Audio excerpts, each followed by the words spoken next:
एकेकाळी मराठवाड्यामध्ये जिथे रेल्वेने पाणी पोहोचवलं जायचं, आज तिथे लोकांना हेलिकॉप्टरद्वारे बाहेर काढलं जातं। एकेकाळी जिथे जमिनीत पडलेल्या भेगा दिसायच्या, लोक आकाशाकडे पाहत दिसायचे, आजच ती संपूर्ण जमीन पाण्याखाली गेलेली आहे। आणि एकेकाळी जिथे संपूर्ण दुष्काळ असायचा, आज तिथे मात्र अतिवृष्टी होत आहे। परंतु मराठवाड्यातील या परिस्थितीला नेमकं जबाबदार कोण? सरकारी यंत्रणा की जागतिक हवामान? या संपूर्ण गोष्टींबद्दल आजच्या या व्हिडिओमध्ये आपण चर्चा करणार आहोत आणि मराठवाड्यातल्या खऱ्या परिस्थितीबद्दल जाणून घेणार आहोत।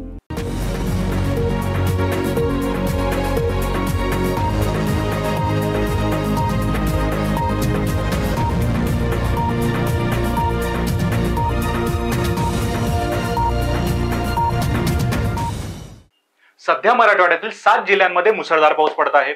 औरंगाबाद, नांदेड, लातूर, परभणी, जालना, बीड आणि हिंगोली। शेत पाण्याखाली गेलेले, रस्ते बंद झालेले आणि वाहतूक सेवा पूर्णपणे विस्कळीत झालेली आहे। आणि काल रात्रीपासून पावसाचा जोर कमी झालेला नाही, नद्या दुथडी भरून वाहत आहे आणि त्यामुळे हवामान खात्याने यासाठी येलो ते रेड अलर्ट जारी केलेला आहे। भारतीय हवामान विभागाने जाहीर केलेल्या ताज्या अपडेटनुसार येणाऱ्या काही दिवसांमध्ये पुन्हा एकदा जोरदार पावसाची शक्यता आहे। विदर्भातून सरकलेले हे कमी दाबाचे पट्टे आता मराठवाड्याला जोर देत आहेत। यामुळे येणाऱ्या काही दिवसांमध्ये सकाळपासून संध्याकाळपर्यंत अतिमुसळधार पावसाची शक्यता दर्शवली जाते आणि हीच पावसाची प्रणाली अजून 24 ते 48 तास सक्रिय असण्याची शक्यता आहे आणि विशेषतः औरंगाबाद आणि नांदेडमध्ये अतिवृष्टी होण्याची शक्यता आहे। आता यामध्ये मराठवाड्यातील 7 जिल्ह्यांसाठी अलर्ट जारी केलेले आहे।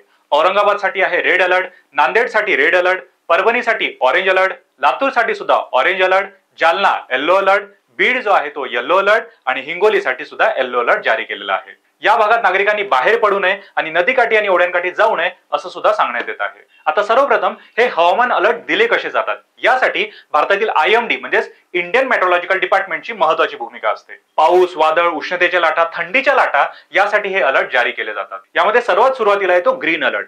ग्रीन अलर्ट म्हणजे सर्व सुरक्षित, हवामान सामान्य आहे, परंतु तरी सुद्धा दैनंदिन काळजी घेणं गरजेचं आहे। उन्हाळ्यात पाणी प्या, रेनकोट वापरा यासारखे संकेत जे आहे ते ग्रीन अलर्ट द्वारे दिले जातात। परंतु IMD ने ग्रीन अलर्ट दिल्यानंतर सुद्धा प्रत्येक व्यक्तीने त्यावर लक्ष ठेवणं गरजेचं असतं, कारण ग्रीन अलर्ट नंतर येणारे पुढचे अलर्ट हे कदाचित तुमच्यासाठी धोकादायक ठरू शकतात। आता यामध्येच येतो मित्रांनो येलो अलर्ट। येलो अलर्टचा अर्थ होतो बी अवेअर। येलो अलर्ट म्हणजे पूर्णपणे सावधान। हवामान विभाग सांगतंय की काहीतरी होऊ शकतं, पण परिस्थिती अजून गंभीर नाही। मुसळधार पाऊस, सौम्य वादळ, उष्णतेच्या लाटा हे सुरू होण्याची शक्यता येलो अलर्ट मध्ये जाहीर केल्या जाते। शेतकरी, प्रवासी, समुद्र किनाऱ्यावरील व्यक्ती यांच्यासाठी विशेष सूचना ज्या आहेत त्या सुद्धा दिल्या जातात आणि घरात वीज उपकरणांची काळजी, मोबाईलवरील अलर्ट हे सुद्धा यासाठी महत्त्वाचे पाऊल उचलतात। आता यानंतर येतो मित्रांनो ऑरेंज अलर्ट। ऑरेंज अलर्टचा अर्थ होतो बी प्रिपेअर्ड। ऑरेंज म्हणजे तयारीत राहा, धोकादायक परिस्थिती निर्माण होऊ शकते। आता ऑरेंज अलर्ट मध्ये जोरदार ते अति जोरदार पाऊस, मोठे वादळे आणि उष्णतेच्या तीव्र लाटा ज्या आहेत त्या निर्माण होत असतात। आता यामध्ये प्रशासनाची तयारी असते की NDRF ला लवकरात लवकर अवेलेबल करून देणे, हेल्पलाईन नंबर उपलब्ध करून देणे आणि शाळांना तात्पुरत्या स्वरूपात बंद करून देणे। यामध्ये नागरिकांना घरात आवश्यक वस्तूची साठवणूक आणि प्रवास टाळण्याचा सल्ला दिला जातो। यानंतर येतो मित्रांनो रेड अलर्ट। रेड अलर्टचा पूर्ण अर्थ होतो टेक ऍक्शन। रेड अलर्ट म्हणजे सर्वात गंभीर स्थिती, तातडीने कृती करण्याची यामध्ये गरज असते। हे अलर्ट जीवित आणि मालमत्तेसाठी अति धोकादायक जे आहे ते मानल्या जातात। यामध्ये पूर, चक्रीवादळ, अतिमुसळधार पाऊस आणि उष्णतेच्या प्राणघातक लाटा येण्याची शक्यता नेहमी असते। यामध्ये सरकार आणि स्थानिक शासनांकडून दिलेल्या सूचनांचे काटेकोर पालन करणे हे अति जास्त आवश्यक असतं। यामध्ये घरात सुरक्षित ठिकाणी थांबणं आणि प्रवास पूर्णपणे टाळलाच कधीही बरा। परंतु मित्रांनो हे अलर्ट तयार कसे होतात आणि यामध्ये प्रशासनाची नेमकी काय जबाबदारी असते?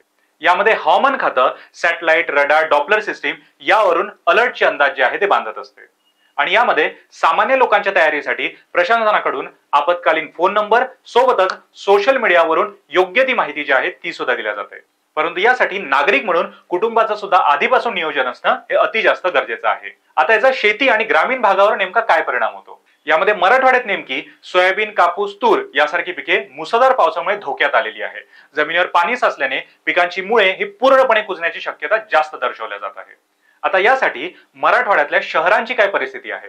औरंगाबाद, लातूर आणि नांदेड यासारख्या शहरांमध्ये रस्ते पूर्णपणे पाण्याखाली गेलेले आहे। शाळा बंद, बससेवा विस्कळीत आणि काही ठिकाणी वीज पुरवठा पूर्णपणे खंडित झालेला आहे। महापालिकेच्या टीम्स आणि आपत्ती व्यवस्थापन केंद्र यासाठी सतत कार्यरत आहे। तर यासाठी शासनाच्या काय उपाययोजना आहे? तर राज्य सरकार आणि जिल्हा प्रशासन यांनी नागरिकांसाठी हेल्पलाईन नंबर सुरू केलेला आहे। तो नंबर तुम्हाला स्क्रीनवरही दिसत असेल। सोबतच NDRFच्या पथकांना सज्ज होण्यास स्वातंत्र्य दिलेले आहे। आता राज्य शासनाने या उपाययोजना सांगितल्यानंतरही नागरिकांना मात्र काय काळजी घेणे गरजेचे आहे? तर यासाठी नद्यांच्या किंवा ओढ्यांच्या जवळ जाणे तुम्हाला टाळायचे आहे। वीज कडावत असल्यास झाडाखाली उभे राहणे जे आहे ते पूर्णपणे टाळा. मोबाईल हवामान अलर्ट जो आहे नियमित पाहत राहा. सोबतच घराबाहेर पडताना आवश्यक वस्तू ज्या आहेत त्या सोबत घेऊनच चला. आणि शेवटची आणि महत्वाची गोष्ट लक्षात असू द्या की हवामान बदल ही पूर्णपणे नैसर्गिक गोष्ट आहे, परंतु सजगता, विज्ञानावर विश्वास आणि वेळोवेळी केलेली तयारी हीच आपली खरी ताकद आहे. त्यामुळे हवामान खात्याचे अलर्ट हे वेळोवेळी बघत राहा आणि सुरक्षित राहा.